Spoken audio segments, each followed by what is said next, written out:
बिल्लाहिमिनश्शैतानिर्रजीम बिस्मिल्लाहिर्रहमानिर्रहीम अस्सलामुअलैकुम दोस्तों अगर हम इस हाथ को देखें तो ये एक पुरगोश्त हाथ है। माउथ ऑफ मून भी इसका अच्छे तरीके से डेवलप है और ये अच्छी समझ बूझ और विजदान को ज़ाहिर कर रहा है। ऐसे लोग घूमने फिरने के बड़े शौकीन होते हैं और ये लोग थोड़े से हुस्न परस्त भी होते हैं। ये शादी भी अमूमन खूबसूरत ख़वातीन के साथ ही करते हैं। ये माउथ ऑफ वीनस है। माउथ ऑफ वीनस भी बड़े प्यारे अंदाज में अच्छे तरीके से उठा हुआ पुरगोश्त है। तो ये एक रहमदिल शख्स की तरफ निशानदेही कर रहा है और ये लग्जरी लाइफ को भी ज़ाहिर कर रहा है। जब ये उभार अच्छे तरीके से पुरगोश्त होता है तो ऐसे लोगों के पास ज़रूरियात ज़िंदगी की तमाम आसाइशात भी होती हैं। उनकी लाइफ भी बड़ी लग्जरी होती है। अंगूठा देखें तो अंगूठा बिल्कुल सीधा बेलचक है। तबीयत में गुस्सा बहुत ज़्यादा है और अनाह काफ़ी ज़्यादा है और अंगूठा जो है थोड़ा-सा भद्दा सा है, यानी कि गर्ज़नुमा अंगूठा जिसको हम बोलते हैं, ये उस तरीके का अंगूठा है। तो गुस्से में ऐसे लोग जो होते हैं, ये लड़ाई झगड़े पर जब आते हैं, तो ये दूसरों का नुकसान पहुँचा देते हैं। जैसे कि यहाँ पर अगर हम देखें, ये मुरीख़ मनफ़ी का उभार है, ये मुस्बत का उभार है। ये दोनों के दोनों उभार पुरगोश्त हैं। तो ऐसे लोग जब गुस्से में आते हैं, जब इनका लड़ाई झगड़ा होता है, तो ये दूसरे लोगों को ज़ख्मी कर देते हैं और ये बहुत ज़िद्दी भी होते हैं। ये अपने मौक़िफ़ से पीछे नहीं हटते क्योंकि अंगूठा बेलचक है, बिल्कुल सीधा मज़बूत अंगूठा है। ये मज़बूत इरादों को भी ज़ाहिर करता है, ये डिटर्मिनेशन को भी ज़ाहिर करता है, ये विल पावर को भी ज़ाहिर कर रहा है। साथ अगर हम देखें माउथ ऑफ जुपिटर, ये माउथ ऑफ जुपिटर है, ये अच्छे तरीके से पुरगोश्त है। तो ये एक मज़हबी शख्स हैं, इनकी तबीयत में किसी किस्म की कोई ऐसी चीज़ नहीं जो मज़हब के ख़िलाफ़ हो या माशरे के ख़िलाफ़ हो, यानी कि ना ये धोखा देते हैं, ईमानदार मज़हबी शख्स हैं। इसके बाद अगर हम देखें mouth of Saturn, mouth of Saturn ज़ाहिर करता है हमारी मुस्तकबिल बीनी को, कि हम मुस्तकबिल के लिए क्या प्लान करते हैं। ये जब अच्छे तरीके से पुरगोश्त होता है तो ऐसे लोग जो होते हैं ये मुस्तकबिल के हवाले से प्री प्लान रहते हैं। ये सेविंग करते हैं, कोई कारोबार ऐसा करते हैं जो मुस्तकबिल में इनको फ़ायदा दे, ये एसेट्स बनाते हैं। और अगर ये बहुत ज़्यादा पुरगोश्त हो तो ऐसे लोग बहुत ज़्यादा गमगीन होते हैं और ये लोग ख़ुदकुशी कर लेते हैं। और अगर यहाँ पर गोश्त ही ना हो, यहाँ पर गड़ा हो, तो ऐसे लोग जो होते हैं ये तंगदस्ती में ज़िंदगी गुजारते हैं, मगर ये उभार भी अच्छे तरीके से पुरगोश्त है। ये माउथ ऑफ अपोलो है, ये शोहरत को ज़ाहिर करता है, स्किल्स को भी ज़ाहिर करता है, ये मुनासिब पुरगोश्त है। साथ ही mouth of mercury, mouth of mercury बड़े अच्छे अंदाज में पुरगोश्त है। ये कारोबारी स्किल्स को ज़ाहिर कर रहा है। माउथ ऑफ मरकरी और माउथ ऑफ जुपिटर का कॉम्बिनेशन मिलाएं तो ये शख्स ईमानदारी के साथ कारोबार करने की सलाहियत रखता है। अगर हम माउथ ऑफ मरकरी और माउथ ऑफ सैटर्न का कॉम्बिनेशन बनाएं तो ये प्री प्लान रहता है।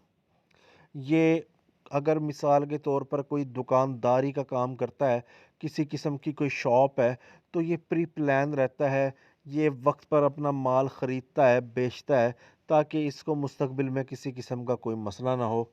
और अगर हम अपोलो के साथ मरकरी का कॉम्बिनेशन मिलाएं तो ये इसकी स्किल्स को ज़ाहिर करता है, इसकी कम्युनिकेशन स्किल्स को ज़ाहिर करता है कि ये ग्राहक को, अपने क्लाइंट को कायल कर सकता है, समझा सकता है और अपना प्रोडक्ट बेच सकता है।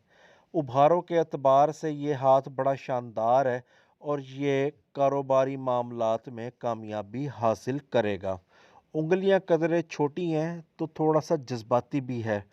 ये बात की गहराई में नहीं जाता, सिर्फ ये टाइटल पढ़ के मज़मून को भांप लेता है और कोई राय कायम कर लेता है, यानी कि बात की खाल को नहीं उखेड़ता। अब इस हाथ पर देखते हैं कि मसाइल क्या हैं। इस हाथ के ऊपर जो सबसे बड़ा मसला है वो है तिल। काला तिल कहीं भी हो, ये एक मनहूस अलामत तस्वुर की जाती है।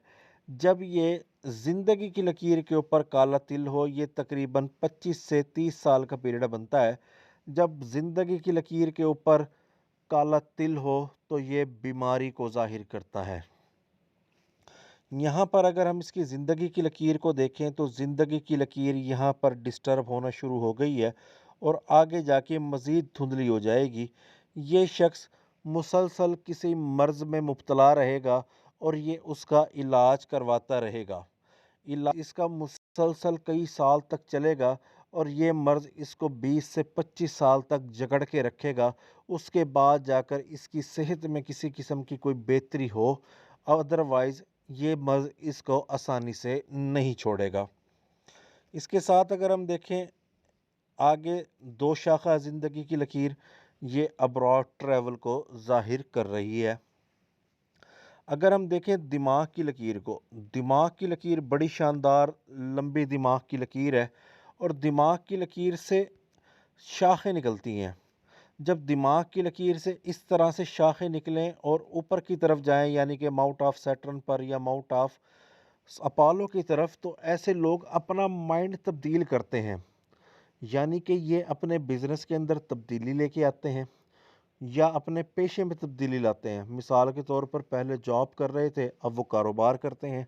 कारोबार वाले जॉब करने लग जाते हैं या कारोबार वाले लोग अपने कारोबार के अंदर वुसअत लेके आते हैं, कोई तब्दीली लेके आते हैं, जिसकी वजह से उनका कारोबार को चार चाँद लग जाते हैं।